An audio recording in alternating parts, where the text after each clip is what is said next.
What's up, fam? Hit that like, hit that subscribe. Dodgers, Phillies, NLCS Preview. Come talk with us. Oops. I mean, how silly is that, man? We're talking about practice. The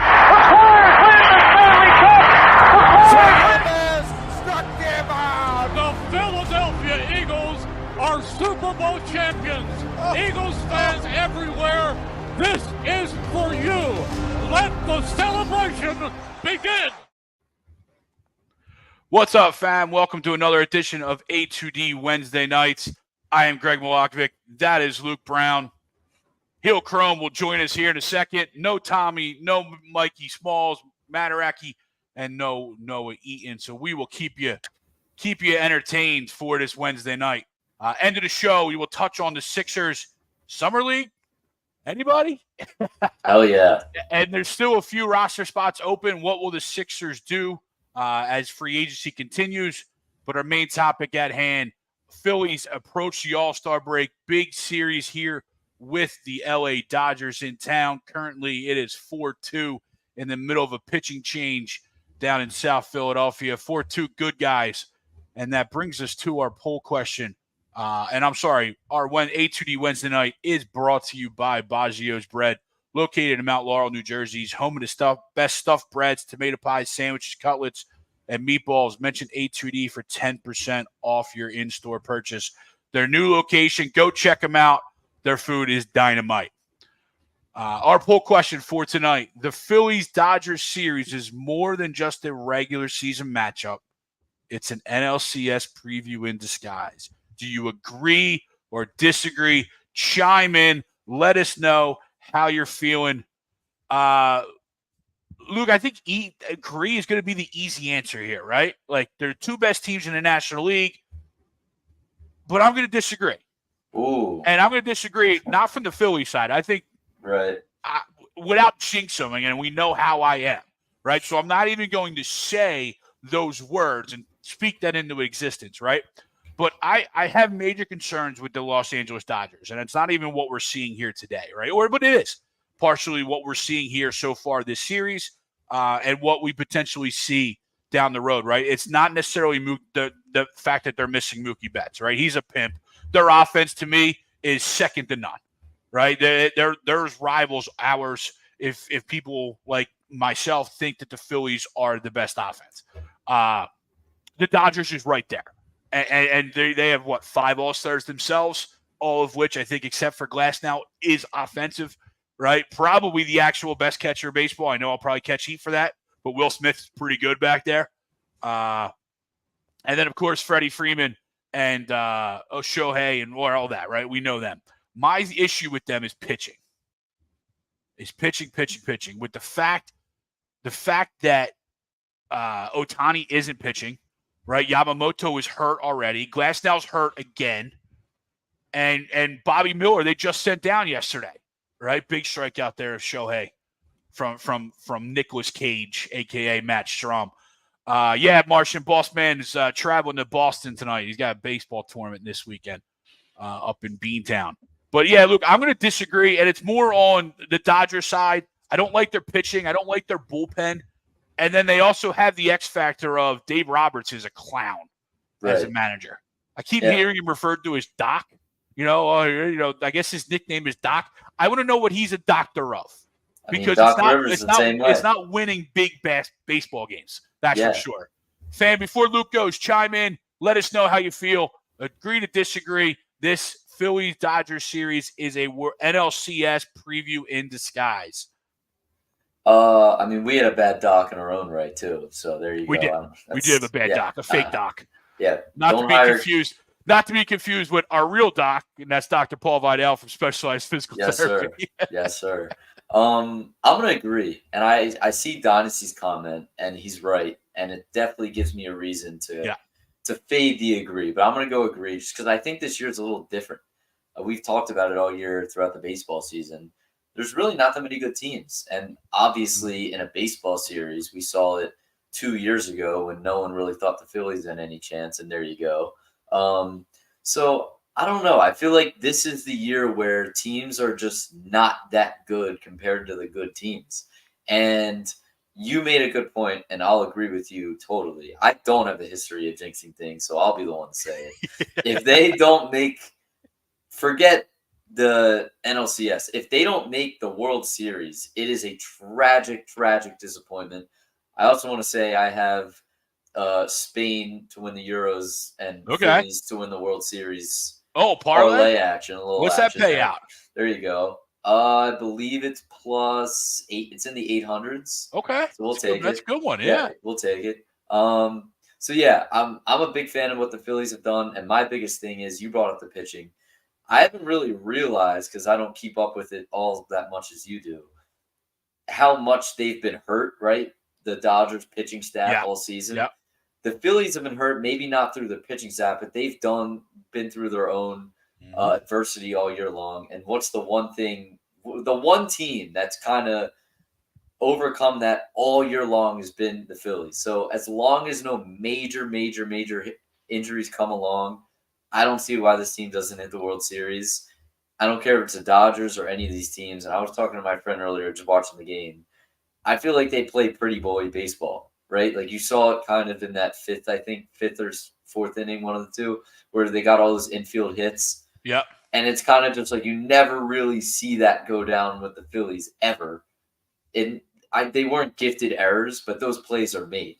So, you can't even make those mistakes on the Phillies too. And we've talked about that in the past as well. I don't see a world where they don't make the World Series, given the adversity, given the talent, the history, and now experience they have on their side. So I'm going to go agree. Yeah, no, and that's I love that because it's definitely the easy answer. And Martian, we talk about full negative. There ain't no negative here. Come on, man. And yes, I do agree. There's only 2 docs that we acknowledge, or 3. We already said Dr. Paul Vidal, Dr. J, and Doc Holliday. 100%. Josh, what are we waiting for? This has nothing to do with this game. It's the series, brother.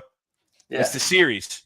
It's a full-on preview. If you think about it, it is. They could blow this game right now, and I'm still holding true to my opinion. 100%. It has nothing to do with this game at all. This game doesn't have anything to do with the poll question.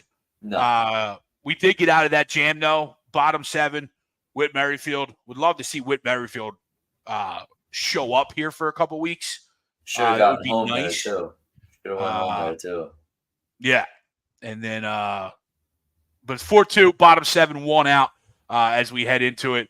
Luke, I mean, it's different, right? You're right. This team has this feel about them. They have this aura about them. And I've been saying, as we approach the trade deadline, I've been saying to a couple friends, don't expect a big move might happen, but it's going to be the right big move for them because this team is going to cater to the clubhouse more than the on-field, I feel. Totally. Right? I feel that camaraderie, that clubhouse vibe is going to matter more on decisions of rosters than pure talent. I'm happy you brought this clubhouse vibe thing up because I have a question, and I know I've been a Garrett Stubbs enthusiast on here before, but I'm about to take a real 180. Let's get into this conversation because I love where this is going. I don't see how you could defend him being on the team once JT comes back. Who? Stubbs. I don't. Oh, this is going to get real fun. Yeah. Okay. You're going that way. Yeah, I don't see it. I don't understand it. And you can give me the experience and all that. What I know is that when these two guys flip-flop, I see a better pitch game outside of today, it seems like, the other way. And I also see better, at-bats the other way. So why is this guy going to get – I think he just struck – yep, he just struck out. He did strike out, yeah. So why is this guy going to get this extra look? And I understand I loved watching him too. I love him on the Instagram Live with all the beer with him. I love that. That's great. But I don't understand how he can then be forced back on the team. I just don't see how they can possibly do that and give JT rest the other way. I just don't see it. There's 2 aspects to this, right? I'm fully on the other side of that. I think there's no shot Rafael Marchand stays. I think Garrett Stubbs stays. Garrett Stubbs stays 100%. Off season's different story, right? Kind of like Nick Castellanos, right? There's no shot, regardless of how much of a lightning rod he is, there's no shot he's not going to be in the lineup every day. Yeah. Right. Regardless. Yeah. If we find somebody, it's going to either be play center field full time, or the right-handed complement for Marsh, which I still think is asinine. Right. But Nick Castellanos, regardless of how good or bad he is going to be in that lineup. Garrett Stubbs, regardless of talent, regardless of whatever, is going to be on this 26-man roster simply for the CVO title. And I hear you 100%, right? 100%. I love Marshawn. I think he would have been the guy had he not been hurt a lot of the last few years, right? But I think they're going to prioritize the vibes and the locker room over a guy. And let's be real. Once JT comes back, they're playing 1 day a week. Even Marshawn, right? Marshawn's going to play 1 day a week when JT comes back. Because ironically or not, this injury for JT was perfect timing because we get him off his feet, we get him healed up and everything for about a month and a half. He doesn't have to catch. So now when he comes back, there should be zero reasons why we ever see Garrett Stubbs in a regular season game. And then we all know in the playoffs, he's never playing. Okay, but let's play worst case scenario. Let's play the worst case scenario. Let's say it's the playoff time and JT gets hurt. Yep. And now you're forced to play your backup, and that's who it is. And you have to trot him out there. Well, you carry extra guys for the postseason. Okay. See, this is where you're a baseball guy. Okay. So once mid-August, September happens, the rosters expand. Okay, so they're definitely going to put 3. So at that point, Marshawn comes up, yes. Okay. And I think in a playoff series, now each playoff series, they have to designate certain players. So at that point, Marshawn might be off the roster. But to your point, if there's an injury and they're moving JT off the roster, we are then able to replicate that with a move to bring somebody else on. So if he gets hurt, let's say he gets hurt in the middle of the game, and it's like the bottom of the 6th inning. Cromer! What's up? What's up, brother? What's up, my boys? Go ahead and finish that, Luke. Say it's the bottom of the 6th inning, right? Home game, JT pitched to the thigh, and he's out for the rest of the game. Yep. Can they then bring up? They can only not mid-game. That would have to be Stubbs for 3 hours. That's pretty much the scenario I'm talking about. You might as well chalk that up as a loss. I get it. It's worst case scenario, and the odds of that happening are slim to none. Yeah. But even then, I don't even know if I want to take that risk. Unless we put Bryce back there, right, as the emergency catcher. Yes. Cromer, welcome, brother. We're talking Phillies-Dodgers. Here's our poll question. Let's get your response to it. The Phillies-Dodgers series is more than a regular season matchup. It's an NLCS preview in disguise. Do you agree or disagree? And I'll let you know, you're the tiebreaker. So what you say there, Mr. Heel Chrome? Yeah, listen, it's interesting. It depends on the way I want to approach the question, because I do believe that it's more than just a regular season matchup. I don't know that I want to dive into it's an NLCS preview in disguise, but I'm going to agree, because the premise of overall is this more than a regular season matchup. Yes, it is. This is a big measuring point. This is a big gauge for this team. I think they've played really well, thus far in this series.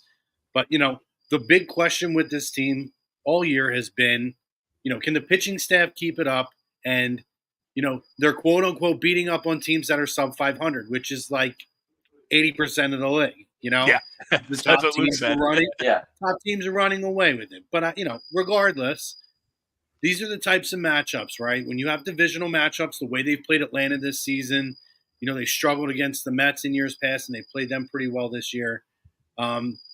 These are the series that matter the most. You have Freddie Freeman, who's been a demon of your past for many, many years beyond this.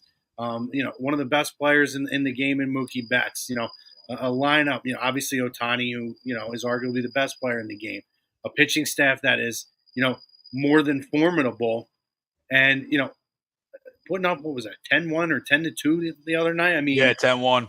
I mean, you're talking about like that's big time stuff. And then you come out tonight, and as of right now, bottom of the 8th, they're up 4-2. Yeah. I think it's very, very important. I'm going to agree to the poll just by the first premise of is it bigger than just a regular season game? Particularly, real quick, guys, this is before the All-Star break. We're not talking about April and May. Mm-hmm. Like, we're talking you're going into the All-Star break. Now you can measure yourself against some of these top teams and see how you stack up, and you're getting to the point now of what do we need to beat these teams? I'm glad they're playing them before the trade deadline. Yep. Because now you have something to gauge in terms of what you've seen and what you may need to go against these top teams in the second half of the season. Yeah, Andy Page has just doubled off of Alvarado. 1 out, runner on second base. No, Crum, I think you're spot on there, and ultimately, I think it's easy to throw 3 agrees out there, right? But I disagreed. But more on the premise of the Dodgers, right? Although the Dodgers have a great record, I don't like their pitching, right? Their pitching has been really banged up this year. Walker Buehler's not the same guy. Yamamoto's hurt.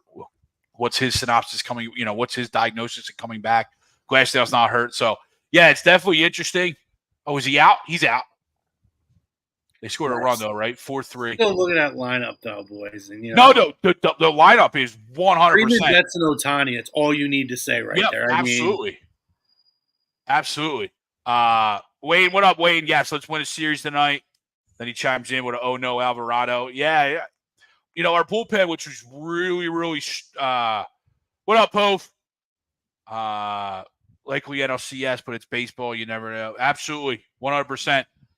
The bullpen, though, has shown some chinks in his armor here recently, right? We've had a couple outings, last couple outings for Strom outside of tonight. He's given up the lead, right, in like 3 or 4 straight games. Alvarado has been kind of iffy here recently. Kerkering wasn't great today. So I would like to see the bullpen. Obviously, the All-Star game's coming up, so we get a break and get guys healthy. Oh, he might be safe. Did he come off? Oh, he came off. There we go. This will probably go back to New York, though, and they'll probably call him safe because why have video replay over there? I'm not going to lie. I'm watching this kid Alama play some Summer League for us right now. This is... Who are you watching? I'm watching some Summer League ball right now. I had that on a little bit, but I'm recording that. I do watch it a little bit, but I watch it like as, I watch a quarter or two like today, and then tomorrow I'll watch the other 2 quarters. I love that. That's huge. I like it. Yeah, I mean, to me, I really enjoy watching the Summer League and watching the young guys. And seeing McCain and Ricky Councils looked really good, and we'll dive into 6. We'll get into it. I'm going right down that rabbit hole. I saw my boy Elton today. We'll talk about that. Yeah, we did see that. That's nice. That's awesome. My only problem with Summer League, it's literally like right now. Like you couldn't wait 2 weeks, 3 weeks. You know what I mean? Like the season happened, the draft's here, and boom, we're still stuck with NBA product being shoved down our mouths. And as a non-NBA guy, I don't like it. I love it. I'll take it as much as possible. I mean, Luke would take basketball 12 months a year. I mean, I don't know if you guys saw it, but in the new CBA, they just signed it today. I think it was 11 years, $76 billion. Not next season, but the year after that, they're going to have televised NBA games Monday to Sunday once the football season's over. Every single day, there will be a nationally televised or streamed game for the whole country to see. Okay. Do they not already? Like, I feel like they have between they have TBS and TNT, and I guess they're losing TNT, right? So these games are the TNT games that would have been on TNT. Yeah, they kind of swap Saturday nights too. They don't have Saturday night every single week. Okay. Some Monday nights ESPN takes off, or whatever it might be. So, new addition, a little marketing strategy. So, Chrome, you kind of hit on that. You kind of hit on the piece here, right? Like, as we come into the end of the first half, right? All-Star break. We just make that play, bang. Just lost 2 or 3 to the Braves. And who would have thought that after you get a win that in that opening game, you're like, oh, yeah, we got Nolan and Suarez coming up. We should be able to take one of those 2 games to win a series, right? That aged well. But if you're looking at this team, obviously Luke as well, right? After the All-Star break, what's your move? I don't know if you have a guy, cool, but like, what is your move? Offense, defense, bat, pitcher, where you go if you're Dave Dombrowski? I don't think you can ever have enough starting pitching. And, if anything with the scare with Wheeler last night, and as good as Ranger's been, he's kind of come back down to earth at a few points. I just think I just feel like you can never have enough starting pitching at this point. So I would go there, maybe bullpen. If you're looking at like a 7th or 8th inning guy or something, I don't know. I'm more concerned with the pitching, with the starting pitch, and I'm not concerned by saying I'm more concerned. That would be my number one priority. I'm honestly not super worried about the offense at all. I don't really think they need anything. I mean, they could go that route. It's a luxury. Yeah. But playoff time, pitching, you need pitching. Complete agreement. I want a guy in the bullpen. I figure you can never have enough bullpen guys. And all I hear about with baseball, especially in the pros, they spend so much time together traveling and all these kinds of things, is it's a big clubhouse sport, and it matters what goes on in there. Yeah. I understand it's just one player, but I don't want to bring an all-star in here. I just don't want it. I don't like that. I feel like they have all the ingredients right now, but as we've talked about, the one thing that's been shaky a little bit as of late, if you're being picky, has been the bullpen. It's been a little bit shaky. But when it comes to starting pitching, I'll say yes, Rangers come down, and obviously the injury scare yesterday was, a little too much for me. But at the same time, I look at Ranger, and he's always been a big game pitcher. Did I expect him to take this huge leap? Absolutely not. And I definitely did expect him at some point to come down to earth a little bit. But when it comes to him hitting the mound on a big day, I expect him to have a big day. We've seen that from him time in, time out. I expect that with Nola. I expect that with Wheeler. All those guys. Can never have enough bullpen guys. I know Lorenzen didn't really work out all too much last year right after the no-hitter. But, I think it'll be pitching really well right now. A slightly better get than that, I think, would make sense for this team. Go ahead, Gro. No, go ahead, Greg. I'll respond after you. I'm with you guys on pitching. I think it's probably, for me, it's more bullpen than anything, and I agree to the point where you just can't have enough.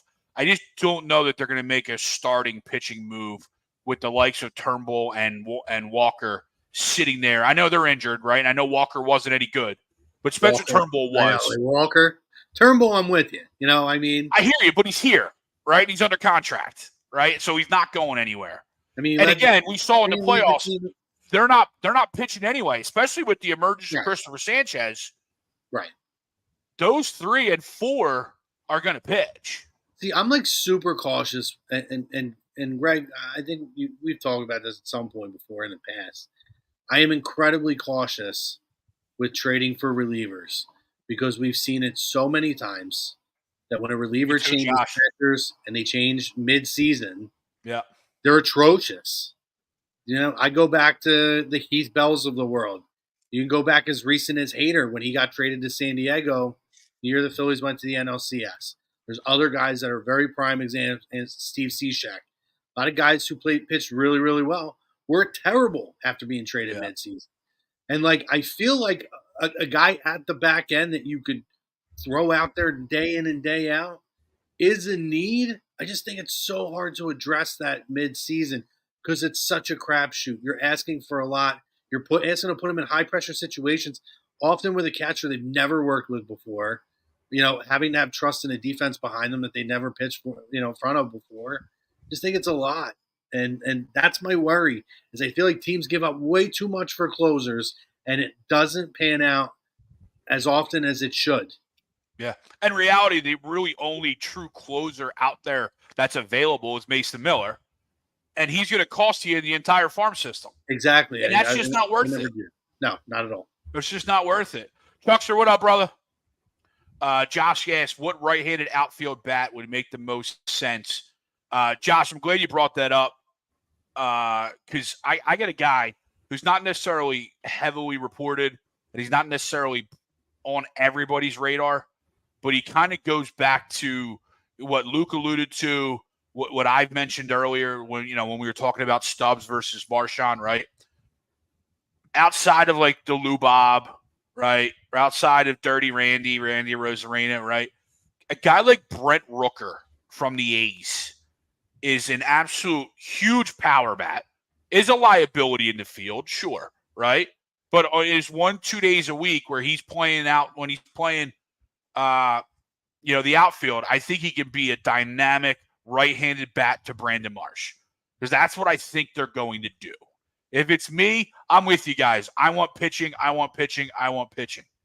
But I think they're going to do is that Brent Rooker type of deal, that Taylor Ward type of deal, that low-level second-tier right-handed platoon for Brandon Marsh.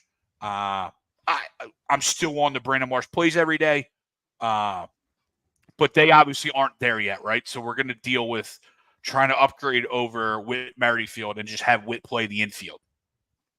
Yeah. No, it's good.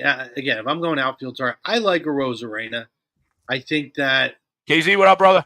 I think a change in scenery for him, it might do a lot. Yeah, would be really beneficial. A lot more protection in this lineup. When you're talking about Bryce, you're talking about Trey, Schwarber, all these guys that would be around him. Boom. Yeah, I like that. I ain't mad about that. I don't mind that name at all, Greg. I think it's a strong name. You just got to look at like teams that are out of it, right? Like although Randy is a great name, right? And yeah, he's having a down year, but to your point, Mike, why do I call you Mike? I don't know why I just called you Mike. Blew me away for a second there. I just kind of was like your entire life, and now all of a sudden on a show, I drop a Mike, and it's not even Michael. I know. It's not even like a Michael Malone type of situation. I know. And I'm not even going to lie. Like, I was just like, I was going to let it roll, but whatever you were going to say after, I don't think I would have processed it. So I'm glad you took this second to stop and acknowledge. I don't even know where I was going. But no, I think it changes scenery for a guy like Randy and even Lou Bob, right? Everyone's on Lou Bob for how he's playing, his lack of hustle, and that play at the end of the game in Cleveland last week or whatever, where he just didn't throw the ball. Everyone wants to crush the guy. But listen, imagine you suiting up for the White Sox every day, right? You get out there and you're like, all right, maybe I don't really need to throw this ball. I'm as big of a Luis Robert fan as you will find. I love Lou Bob. However, just the nickname alone, and he's a stud. Oh yeah, I just love a Lou Bob nickname. I just don't love the fit with this team. I think there's too much of an injury history. When we're talking about guys that missed a lot of time, he is 100% on that list, and he's still very young. So you can look at that, but I look at 26, 27? Yeah, that's a lot of time. 28? Yeah, he's missed a lot of time in a very short period of time. No, he has. That concerns me. Him and Eloy Jimenez felt like they've aged. You're right. Jimenez a lot of absolutely. Yeah. I mean, he used to be a stud. Yeah, I just think that they're going to want a lot for him, and I looking at some of the other options, I like Rooker, like you said.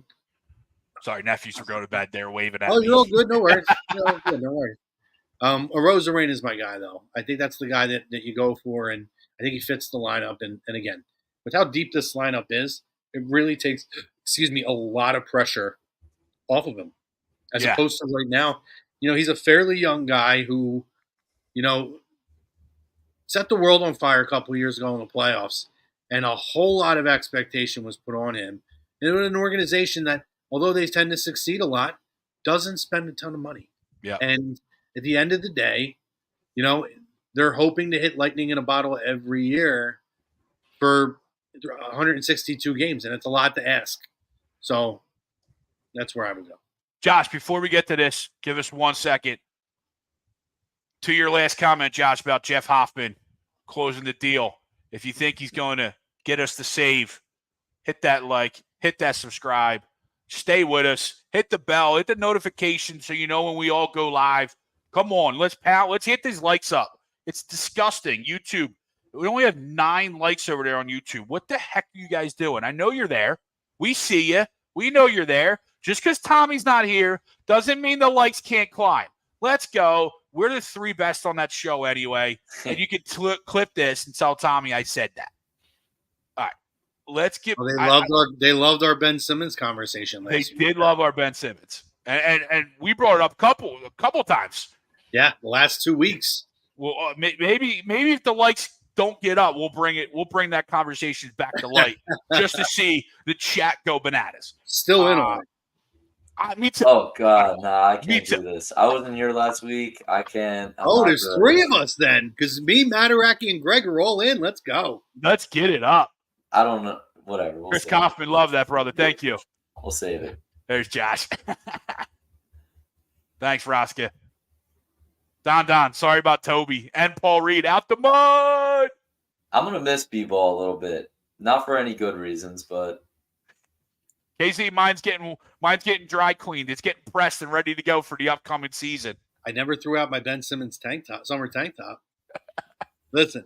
So Josh brings up a name in Jazz Chisholm. I want to get your guys' thoughts on that. I have my thoughts. I want to hear where you guys are first before I either confirm whether or not I like the name.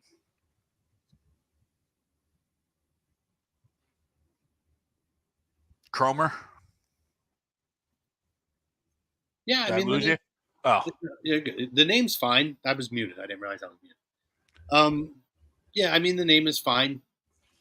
It doesn't have me jumping out of my seat whatsoever. But no, I think it's a good move. It's a good pickup if that's an option for them. There's one. Luke, do you know enough about Jazz to have an opinion?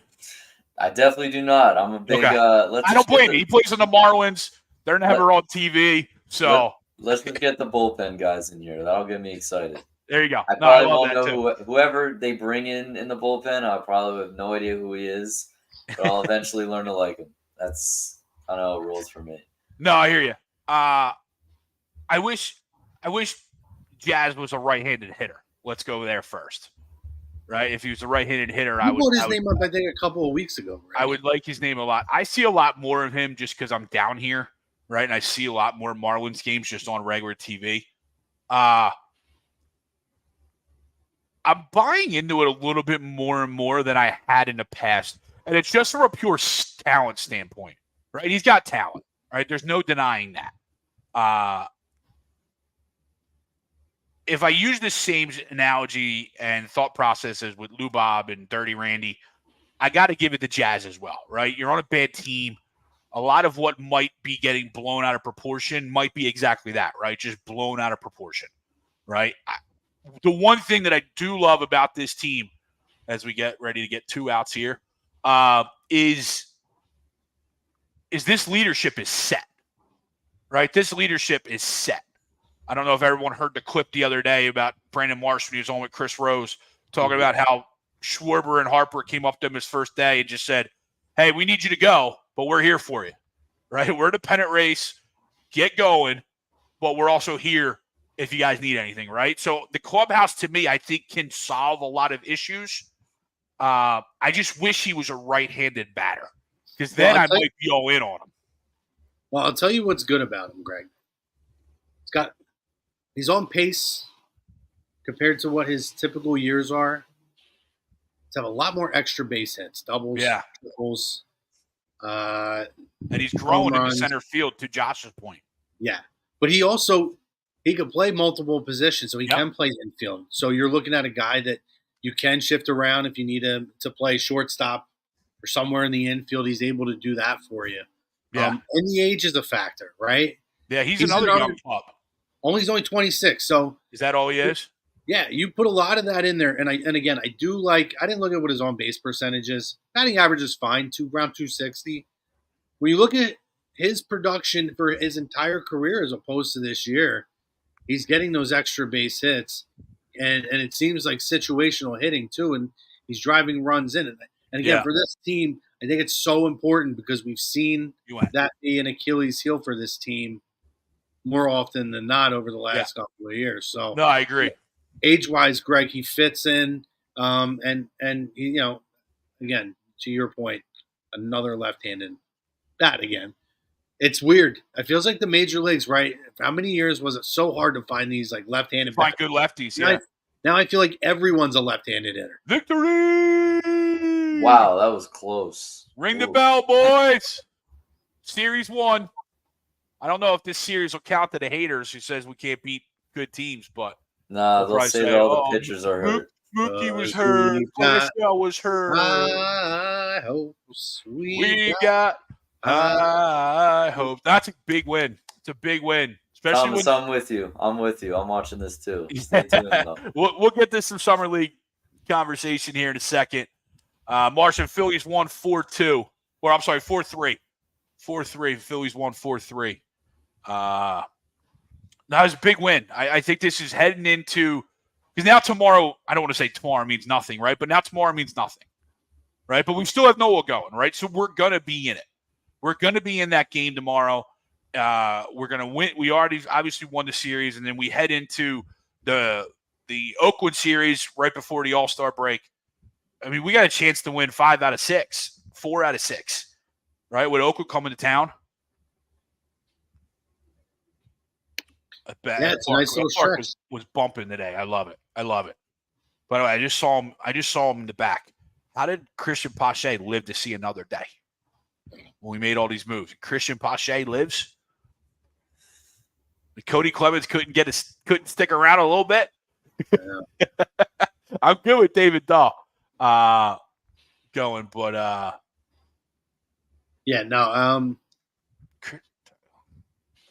having Oakland next is just keep it rolling. Keep it, and it's we talk about that, right?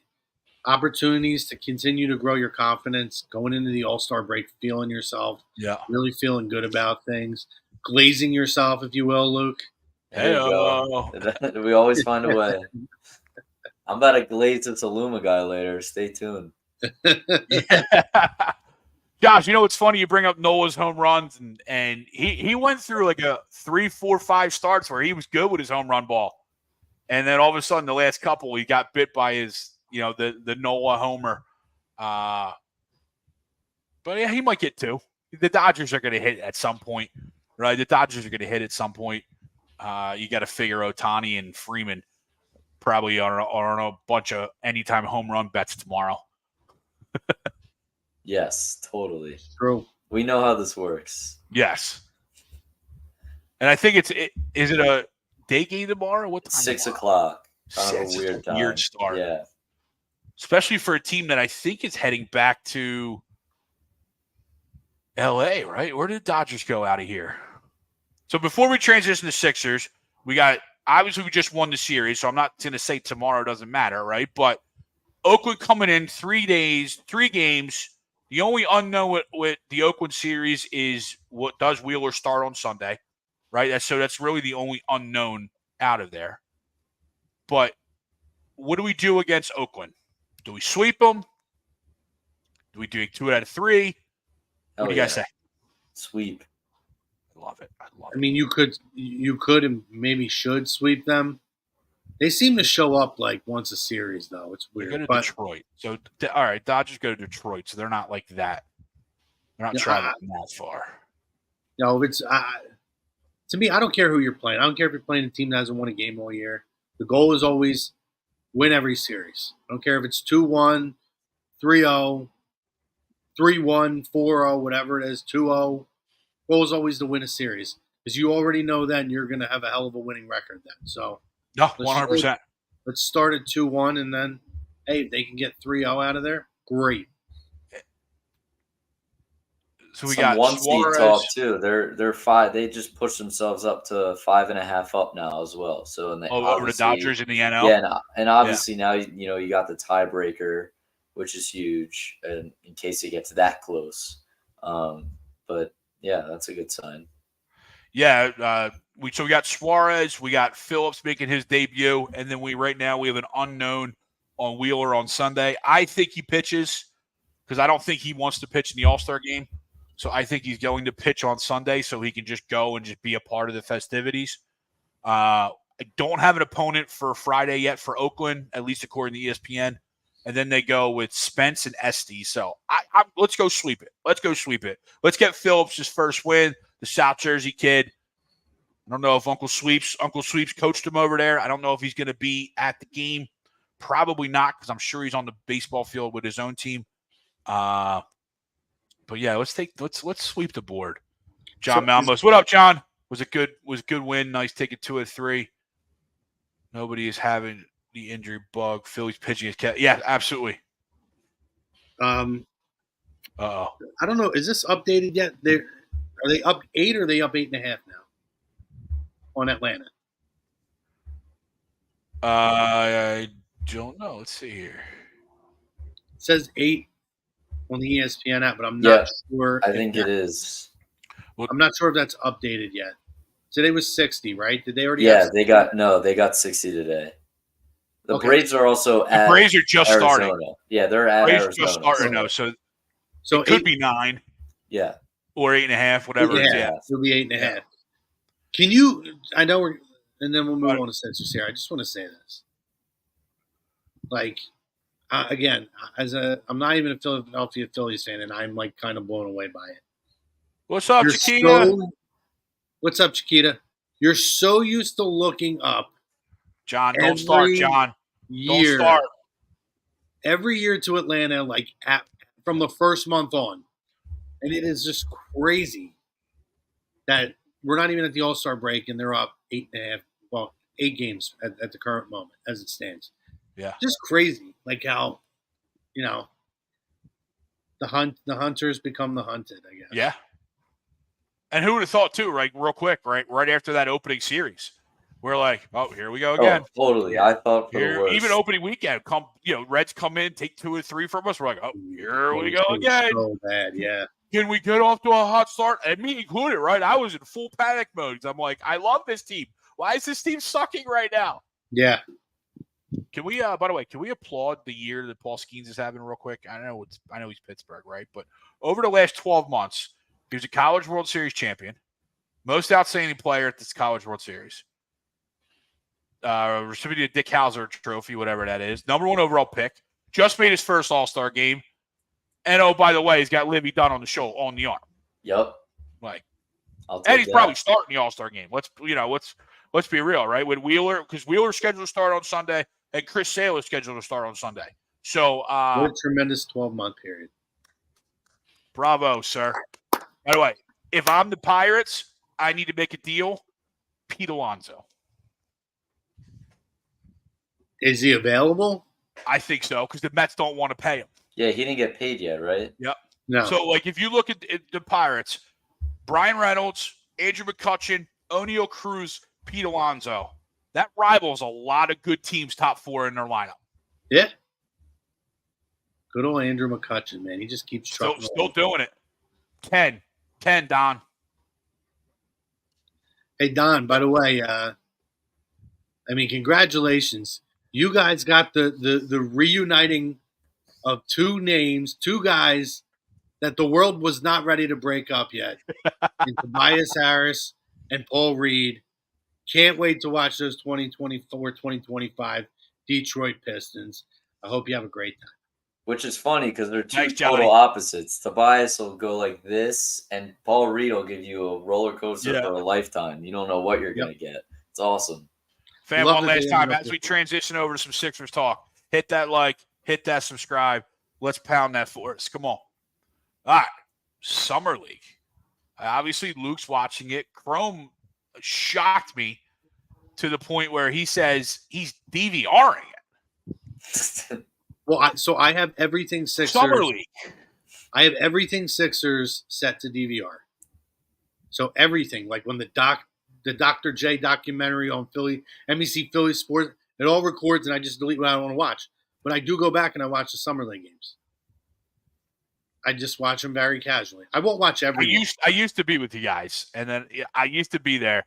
But then when we got bamboozled by watching Ben in the summer shooting jump shots, and we got bamboozled by Markelle Fultz just being an absolute monster, and then all of a sudden the regular season hits and he can't shoot anymore. I stopped watching Summer League. I stopped caring. Ricky Council just had a breakaway, pretty electric slam, I will say. That's what you're He's missing looked out good on in the right Summer now. League. He has looked very good in the Summer League. And I heard what Kenny Lofton is with the Jazz. Yep. Is that what I say? They got him. They have the new Mormon from Duke, forget Filipowski. Oh, and they got Baycott from North Carolina. They got a whole bunch of big guys over there. Baycott there too. Oh my god! Obviously since last week, Filipowski's that's an insane story. Yes. Holy smokes! Obviously since last week, by the way, and me and you kind of had an idea, Greg, it was coming down the pike. Caleb Martin gets officially done and solidified. Like that deal. Love the move. Not a ton of money like you would think. I'm seeing a lot of these guys. Caleb Martin said Morey's one of the big reasons he came here. And I'm just loving what the organization's doing. I had a little talk with my boy. It'll be loud, Josh. It'll be loud. Had a little talk with my old pal Elton today at Starbucks, and it was a great conversation. No, for real. I walk in. Listen, so for anybody who doesn't know, I ran into Elton Brand today in Starbucks in Center City, Philadelphia. So I'm standing. I go in, and this dude is huge. And I'm telling you, I didn't even see this guy's face, and I'm like, that dude is a 76er. I don't know who it is. Then he turned around like, oh shit, it's Elton Brand. It's not like, you know what I mean? But he was like two people in front of me. So he made his order. I ordered my drink. So I'm just like, he looked at me, smiled and nodded. So I said, hey, what's up, Elton? Hey, man, just want to let you know. Love the moves you guys are making great moves, more work to be done, blah, blah, blah.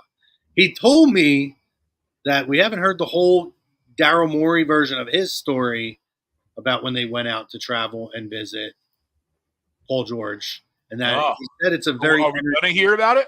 Oh, he made it sound like the story will come out at some point. It's a very funny, entertaining story. That's what he said to me. So I don't know if you guys listened to Paul George's pod. I did listen to it with his entire explanation of everything. Why are you shaking your head, Luke? I know I watched it, and as I was watching it, I didn't want to think it because I'm trying to be positive, but I'm like, I know exactly where this is going. Just like, this is classic stuff. Like, we were his. I'm fine with him being honest. But we were his third destination that he wanted to go to. Who cares? I know it's a who cares. The whole I don't know. I care. I hate this. Like, I didn't want it to happen. He didn't want to be in also a guy where you don't want him. Like, I've always no. I'm not saying that. I know. I'm just saying in general. I've seen that. Yeah, no. I've just heard things about him that he gets easily uninterested, and he says one thing and then he does another thing, and it kind of adds up with the stories he was telling, and they probably were true. And I even think those might have been bad looks on him too, bouncing, leverage, and things like that. If he really wanted to stay there, then he would have just stayed there. I don't think he actually. But I disagree because listen, I'm not an NBA player, but I've had to move. Be surprised though. But like, I've had similar situations where my work doesn't respect me and they force me to have to go somewhere where I don't want to go. And it's not my first choice, might not be my second choice, but it's an opportunity to go and feel like at least somebody's treating me with the respect that I feel like I deserve. I don't care that Philadelphia is not his first choice. What I care about is when he puts the uniform on, that he's going to give me 100%. And at the end of the day, like, whatever you want to say about everything else, health-wise, I don't know that there is and we talked about Jimmy Butler in the past. Jimmy Butler was a great fit for Ben Simmons and Joel Embiid. For Tyrese Maxey and Joel Embiid, there's no better player in the NBA than a healthy Paul George to play with them. He does not need the ball in his hand. He finds his spots. He defends the wing. He does everything that you have needed for the last 2 years next to these guys that you hoped you would get from other guys. But he's not Buddy Hield, who's just going to stand there as a statue and catch and shoot. He's going to do more, but he doesn't need the ball in his hands. Like I just don't get it with people. Like this constant. Hey, I'm fine. I'll take part of the percentage. Like people get so caught up over this. Oh, it ain't our money. I don't care. I don't care what they gave him. He's on the team. He's the best player available. He actually makes total sense here. People need to get out of this hole. I'm never happy. And Luke, as much as I really liked your ideas of we're going to build depth and this and that, maybe a little bit more of what New York is doing. If the Sixers do that, I'm very convinced looking at the new CBA, if the Sixers were to do that, they would waste Joel Embiid's prime years. So you would be what the Knicks are doing is not to win now. They can compete and they might hit lightning in a bottle. But the Knicks for the next 5 or 6 years are going to be awesome. For the Sixers, you're not in that same position. So I think they had to go out in hindsight and looking at this. That's why the Nets got an insane haul back for Michael Bridges, who may never be an all-star in the league. Great role player. Does almost everything right. On a great team, huge contributor. Almost like what an Iggy was when he finally went to Golden State in a proper role. I think that's him. But they got a haul back for what in years past would be for superstar players. Yeah. And it's because of the new CBA. I've listened to a lot of people talk about it. Brian Windhorst talks about it all the time. Who's the guy who's like the cap expert on ESPN? They all talked about it. Yeah, Bobby Marks. You're going to start seeing role players like that get to command a much bigger haul now. And the whole expiring in the NBA now, expiring contracts are probably the most important thing. I know you think that these draft picks are, but the NBA has proven over the last 5 years, and there's been a whole big conversation about this, you can get draft picks easily. You think you're depleted? Look at the Sixers. They were depleted for 10 years. They turn around, and they have nothing but draft picks to move. Just like that. Because everybody has an asset that somebody wants. Totally. And I'll go back quick because you brought it up earlier, the Caleb Martin signing. I don't think we got a chance to talk about it. The reason I love it is because it's an identity signing. You know who you're getting the minute he walks in here, and he's done it at the highest level against your biggest nemesis better than anybody. He's awesome against Boston in the playoffs all the time. The other thing I'll say with him, the reason it's an identity signing is it told me, and sure they have more moves to make, I find it pretty unlikely. I think we could all agree that whoever their next move is probably isn't a starter, which is fine. I think this is a great starting five. TJ McConnell? Is he available? Yeah, he's. I believe he's still slated to get re-signed by. He's not leaving Indiana. Yeah, he's not going anywhere. But just people thought we loved TJ McConnell all those years. He's like a little god over there in Indiana. I love TJ. I love TJ. He's my profile on Twitter. It's my guy. But the thing that Caleb allows you to do, and we talked about it ever since the offseason started, they need to get better at rebounding. So naturally, I said, and a lot of other people said, they need to get more size, they need to get bigger. Well, that's one way to get better at rebounding. I think that if executed properly, this team got better at rebounding with a 6'5" power forward. Sounds crazy, but it's true because if you have three very good perimeter defenders, Kelly Oubre, Paul George, and Caleb Martin guarding the perimeter, I don't need Embiid to help on the weak side anymore. I can say to Embiid, you know what? We're going to put so much trust in those three guys to defend Jason Tatum and Jaylen Brown and Derek White and all those guys on the Knicks. All you need to do is protect the rim, sure, when someone's driving to the hoop. But also, all I need you to do is rebound. And they've never asked him to do that because they've always had horrific perimeter defenders around him all the time. So all the time, they've never been able to rebound around him because he's never been tasked to rebound. I think rebounding for him now is going to be so much easier, which is huge. It also spreads the floor more, which is obvious. I just love what they did. It's a huge get, makes them a whole lot better, and helps their identity a ton come postseason time. And not to mention, too, there's really not that guy available anymore, right? There's not that starter power forward on the market, right? Anybody you're signing in that power forward or center power forward position is going to be a role player, right? He's coming off the bench. So, yeah, I mean, yeah, we're probably going to be a bit undersized, but I don't think that necessarily is a bad thing for the Sixers. KZ says the money matters, Chrome, because $50 million could have went to Markkanen or another big sign. Markkanen is not a $50 million guy. Let's get that straight. He's not there. Maybe he will be in a couple years. He's not a $50 million guy. Plus, you're giving up 5 first to get Lauri Markkanen. He's also only at the reason I wanted him at first, which I would take right now over what they did. I didn't think what they did now is possible. I didn't realize with the whole new CBA that you can get a Caleb Martin on that kind of contract. Yes.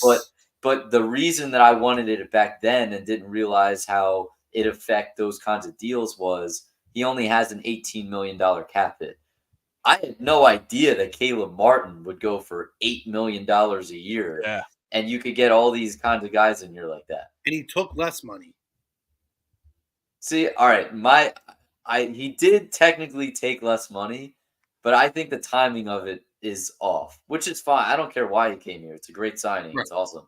But I think his agent misread that at first and thought he would get more from a bigger cap whole team, and he just didn't get it. But hey, don't care. I'll take him all day long. Doesn't matter. They could still market him for $50 million. Jesus Christ.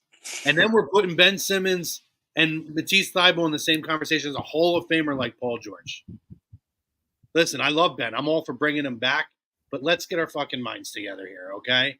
And the other thing is he said, or another big signing. There was no other free agents to sign. This is it. Get your heads out of your asses, guys. I love you, Casey. You're here every week, but you're putting a whole lot of this is agenda commenting right now because none of it makes sense. You're not giving Markkanen $50 million.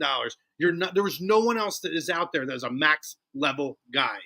There's nobody, and anyone else that's out there, you're going to trade your whole draft capital away for Jimmy Butler at 35 or 36 years old? I know Greg's against that. Yep. There's nobody out there. You guys think Mikal Bridges is worth what he got? Like, in terms of the draft, they only got that because of the new CBA. Because the Knicks are desperate to build a team in the model of what the CBA is going to be for the next 5 years. They understand they're not going to win right this year. They could. They think they are. Injuries. Don, I love that name, Don, by the way. What's that? I know Don brought up Marcus Morris, and I love the reunion talk. Love him. Would love to have that thought. Yep. The only thing I'll say about the guys still out there is you can roster 12 to 14 guys, assuming they bring in, they sign Bona or whatever. That'll be 10. So they have 10 guys under contract, assuming Bona, that deal gets done. And everyone's lobbying for Kyle Lowry. It's between us and the Suns right now. I want him back too. That would be 11. So that would have. I wouldn't say no, but go to Phoenix. I like Caldwell Pope. I don't know that I would have gave him as much as he got from Well, no, but it would also limit you with what else you could do. So I'm not doing. I love KCP, and I would have liked him probably a little bit more than Caleb Martin, but that was never going to happen with him and PG anyway. So I'll take the route we took all day. Yes. I would rather pay PG the money that he's getting right now. A guy who's a Hall of Famer who fits perfectly. You're talking about Miles Bridges as a whole. The guy's never been an All-Star. Yeah, I don't know. The Knicks got worse with Miles Bridges. They're not any better. Come on, man. This is just agenda conversation. It's there's no sense to it. Lonnie Walker. Right. So my point with these bigger name guys that you want to bring in on minimums, they have 10 guys right now, and it seems like Bona probably won't play. But especially if you bring in Lowry, that's 5 guys off your bench with McCain, Drummond, Gordon, who I really don't like, but he's going to play as a Morey guy. Lowry, like those are, and Ricky Council even too. So these are guys that are going to get minutes off your bench.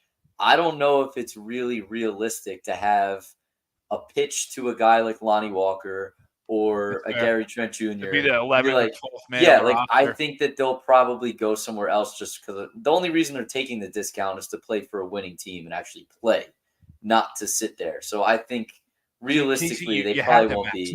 You had to pay him max money to get him to leave Los Angeles. They had to sign Paul George.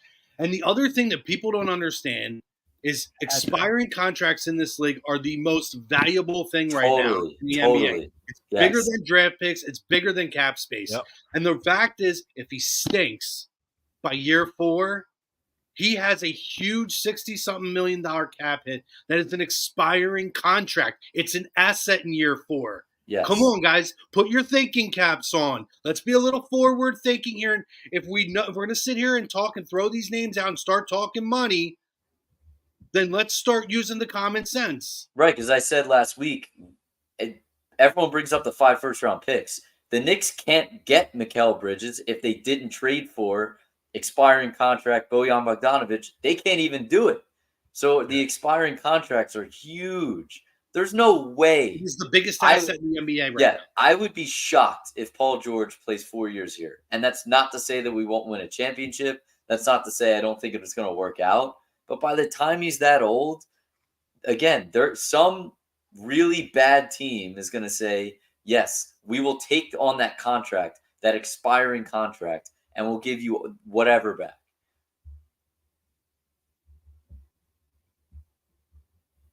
What? All right. Casey, they offered him 60 over 2.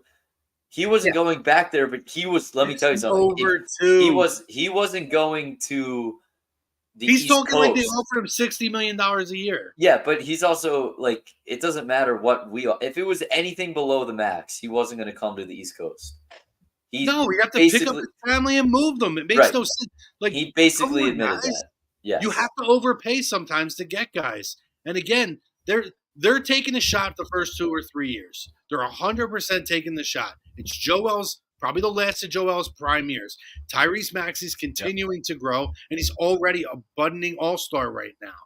Paul George can still play at a very high level. He's been healthier over the last year and a half. This is the time to make the move and make the run. They're going to do it. The East is getting stronger. The West, although it's still good, has gotten a little bit weaker. There's 3 teams, and that's it. Well, 2 teams, really, in my opinion, because I think the Knicks are another year or 2 away.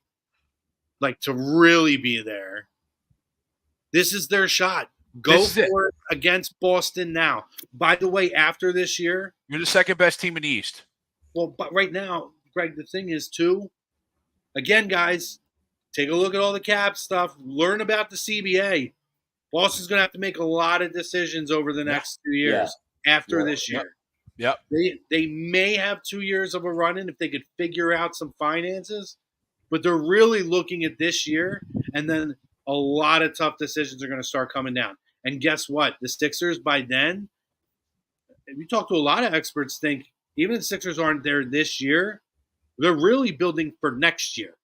They want to get that year under the belt, get Paul George, get these 3 rolling, figure out, make sure these role pieces are the right ones, and then tinker it for the following year when Boston recedes a little bit. Yeah. And that's why they're doing all these things to stay under the first apron, because they can get that exception next summer and do all those things to add on to it. So as much as I would want to bring in and trade for somebody of value, per se, like a Dorian Finney-Smith or something like that, I see the value in not doing it also, because it gives you that ability to get someone in a buyout situation, which is huge. I just want to say this, and Chrome, you seem to be with me on this, at least. I hope you are. I think the CBA thing was horrendous for the sport, more so for the players' perspective, because you have a guy in Gary Trent out there right now that cannot make a buck. And even Caleb Martin, albeit, yes, he got $33 million. He could have gotten way more on the old CBA. And the players agreed to this. There's no way they could have saw this coming. Otherwise, I doubt they would have agreed to it. I just have always found it weird when, like, people are like, oh, we have to break up super teams like the Golden State Warriors. Well, like they're homegrown talent. It's not. They did it the way you wanted them to do it. Right. It's not Kevin Garnett. It's not and Ray Allen and Paul Pierce. It's not, LeBron and Bosh and Wade. They did it the right, and that's why you guys will hate the comparison. I couldn't stand when people would bitch about the Yankees when were there times where they would go out and get but people would always throw Jeter and Pettit and Posada and all these other guys in, Bernie Williams. They were all homegrown talent. They just added the other pieces around them like anybody else does, right? So that's why, like, if a team's doing it the right way, I feel like they're punishing because Golden State was so good for so long for doing it the right way. So it's weird to me, but I get the concept of breaking up the super team, aspect in the league. So I'm kind of on the fence of how I feel about it. I don't know. I mean, I do think it's going to create more well-balanced teams and more competitive. It's going to take some of the competitive advantage away to where you're going to see more teams competing year in and year out. Yeah. I do hate that part about the NBA. I've hated it since I was a kid, that it's so top heavy and the drop off. No parity. Right? There's no parity. Yeah, like if you weren't in the top 3 seed, your chances of winning were slim to none. I mean, how many years did we spend with the Sixers? It was like the definition of insanity. You're constantly trying to tinker it, thinking it's going to be a different result, and it never was. Last week I brought up a bunch of names. The Sixers fell into that purgatory. Yeah. Glenn Robinson, Keith Van Horn, Chris Webber. Mutombo worked out the first year, but that started to go down. Like, you saw them constantly rotating these people in and out, trying to keep it going because you're like 4th or 5th in the East, right? So you feel like you're close enough that you can't rebuild, but you're far enough that you're like I feel like I'm stuck. It's that purgatory of the NBA. So I don't know. I don't know how I feel about it, Luke. I like the idea of if it does what it's supposed to do, it's going to create more of a competitive advantage. And I think the NBA hurts for that because the NBA is the one league I feel like it's almost still the same teams from when I was a kid. Yeah, but my thing is, like, look at Denver. I think they're the prime example of this. And you're right. The NBA is proud to say that they've had 6 different champions the last 6 years. And that's kind of the goal with this. And you're right. But I look at someone like Denver, and Jokic has the ability, and I'm not rooting for it, but I'm just saying as an NBA fan, for someone who's trying to follow someone's legacy, I think it is ridiculously harder for a guy like Jokic to go out and stack rings when they had to cut off guys like Kentavious Caldwell-Pope and Bruce Brown and guys that have helped him win rings because they're too afraid to get in those aprons because they're right for it because it really, really hurts you. So when it comes down to it and they have all these years into it, when you get 5 and 6 years into it, we're 6 out of 6 years with different championships now. So when these guys go on to retire like Jokic and Anthony Edwards and all these other guys, they're not going to have nearly as many rings. And that's what's going to get talked about when you talk about comparing guys. And it sounds like a stupid conversation, but they're not going to have nearly as many rings because that's what's going to happen. I want to see Jokic and Anthony Edwards constantly play at the top because those are the best players in the world. That's what I want to see. Yeah, but you're right in a sense. Like, I get what you're saying, but I also think that just like everything changes decade over decade, the conversations and the way things are viewed change. So we're currently in the era of we're counting chips to determine somebody's greatness. I don't think that that's necessarily going to be a thing forever because you do have to look at the era and say, well, the NBA made it harder for them to do that. And who were the guys, though, that got them?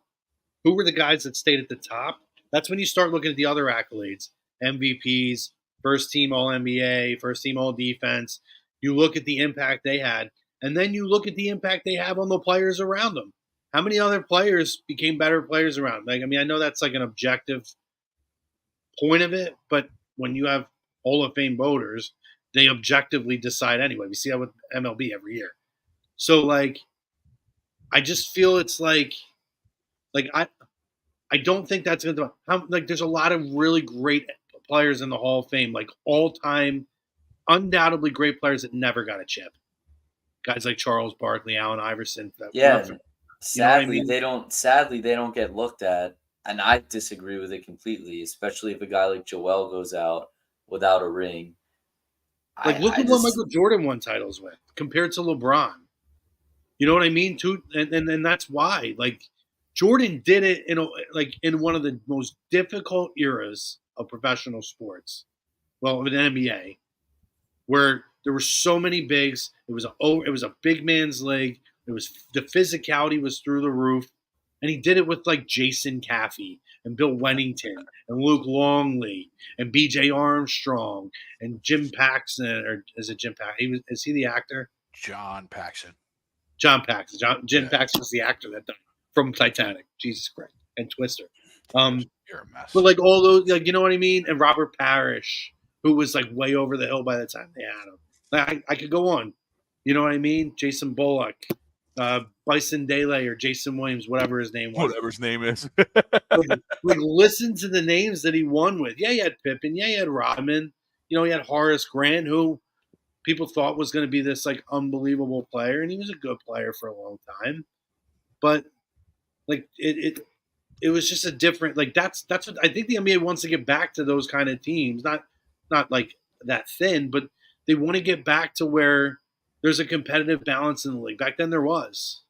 Yeah. I just feel like it's become so players deciding when they want to leave. Doesn't matter how much they sign on a contract, going where they want, when they want to leave, with who they want to go with. I mean, you talk about tainting the league and what do they call it when you contact outside of tampering. Tampering. I couldn't think of the T word. You want to talk about tampering? I mean, thanks, brother. You can't deny that this league is the king of tampering, and they just turned a blind eye to it. So, I think something had to change. It sucks. I get it. You're not going to see dynasties like you did, but I think it needed to change. I think the league has gotten really stale. And there's guys making way too much money. It's stupid money.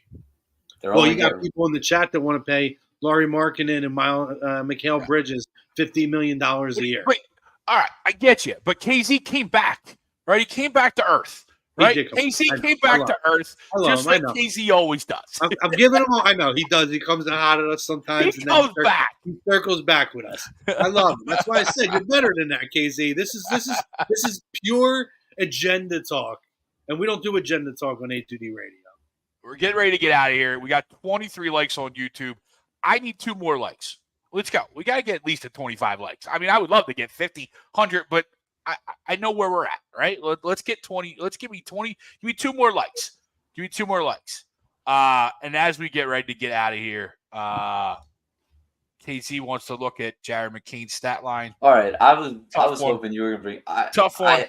Let's relax. If he didn't make the TikToks, no one would be talking about it. And I also want to say this: if you really, and I believe KZ watches the games. It sounds like he's a true fan. I believe it. But I'll say this, and I'll be honest. No, I've not been as tuned into this one because we're live. But I was very tuned into the previous 2. I was very happy with Ricky Council. All that's true. But at the same time, Ricky Council, when he plays for our team this season, he's not going to be asked to take step-back threes. It was cool to see that. Great that he scored 30 points. What he showed me was exactly what I thought, is that he's an above-the-rim athlete, better athlete than all the guys on the floor. He deserves to be in NBA rotation. I saw that. I'm cool with it. He's going to be that switchable 2 to 4 rotation off the bench. I'm totally cool with that. However, the main thing that I'm most surprised with outside of my boy Aluma, which we probably won't have time to get into that. Whatever. We'll save that for – Go into it. We'll save that to our finals run when he carries us when Embiid gets into it. 2 for 3, 1 for 2, 5 points in his 8 minutes. I'll just say this about McCain. The biggest thing that surprised me about – We're still trying to get to 25 likes, so let's go. All right. I'll make this as long as possible. The biggest thing that surprised me about McCain is his ability to facilitate the ball. I did not think he had that in his game. He can't really create his own shot at a high level. That's going to become something. he's going to have to get better at. Once he has really no handle, which is why he's not a point guard yet. Right. I think it's why people. Although with the combo, he's more of a shooting guard than the point side. But there's a difference between not being able to get your own shot, but also as a point guard being able to get other players' someone else's shot. Yep. I've seen him in pick and roll situations the last 2 games do an unbelievable good job of facilitating the ball and throwing that quick lob pass to Bona, which I did not know he had in his game. And when you're talking about for the short term, playing with a Joel Embiid, that is huge. To be able to play in pick and roll, to make that slot pass in the mid-range is huge. It makes it so much easier.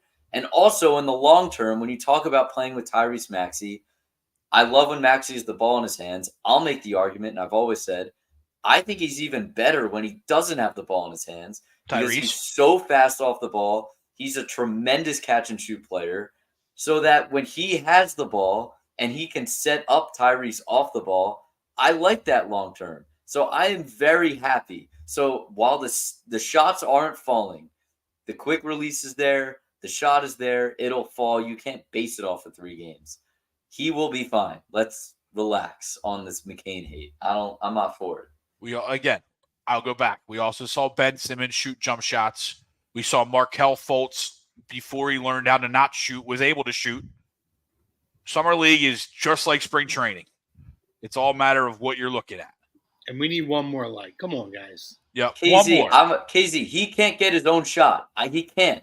But if you put him with the ball in his hands in a pick and roll spot, how about all those Adem Bona highlights? Where were they from? They were all from McCain. That's all I'm saying. Even I saw those. He can't. I'm not saying he can get his own shot. He needs to develop that. He's 19 years old, and he fell to us for a reason. But in that spot is what I'm surprised in, and I'm very happy that I'm seeing it. That's all I'm saying. Mark's had a bunch of good chats. Dude is crafty, gets to the cup, and is a good finisher. Layup last night. He transferred straight from a dribble to a glass without a gather. Tough to do with defenders on you. Exactly. He's great in pick and roll spots. And in today's NBA, there's more pick and roll than ever before. Pick and pop, 5 out, all that. We got to 25, boys. Well done, chat. Quick shout out real quick. I went to a wrestling event at the 2300 O's ECW Arena Saturday. And a viewer who doesn't just watch wrestling, watches a lot of our stuff, Matt Walsh, was in front of me in line. And he turns around and I hear a guy go, Chrome. And I was like, hey. And I said to my buddy, I have no idea who this guy is.